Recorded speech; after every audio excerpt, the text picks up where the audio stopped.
இடி மின்னல் காதல் நாளை முதல் உங்களுடைய அபிமான திரையரங்குகளில்.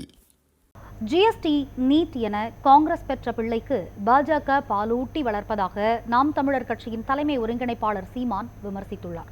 கன்னியாகுமரி மாவட்டம் அருமனையில் தேர்தல் பரப்புரையின் போது அவர் பேசியதை மகாயுத்தம் மேடை பகுதியில் பார்க்கலாம். பெரிய கூட்டணி வைத்து தேர்தலில் நிற்கிற ஒரே கட்சி நாம் தமிழர் கட்சி தான். காங்கிரஸ் ஜிஎஸ்டி கொண்டு வந்தது அவங்க தான். நீட்டு தேர்வு எத்தனை பிள்ளைகள் மருத்துவம் படிக்க முடியல என்று உயிரை மாய்த்துக் கொண்டார்கள். கொண்டு வந்தது அவர்கள் தான். இந்த என்ஐஏ கொண்டு வந்தது அவர்கள் தான். என்ஆர்சி எல்லாம் அவங்க தான். எல்லாம் அவங்க தான். பணம் செல்லாது என்று சொன்னதை தவிர மீதி எல்லாமே அவங்க கொண்டு வந்ததுதான். காங்கிரஸ் பெற்று பேர் வச்சது இவர் நல்ல பால் ஊட்டி ஹார்லிக்ஸ் ஊட்டி வளர்க்கிறாரு. That's all.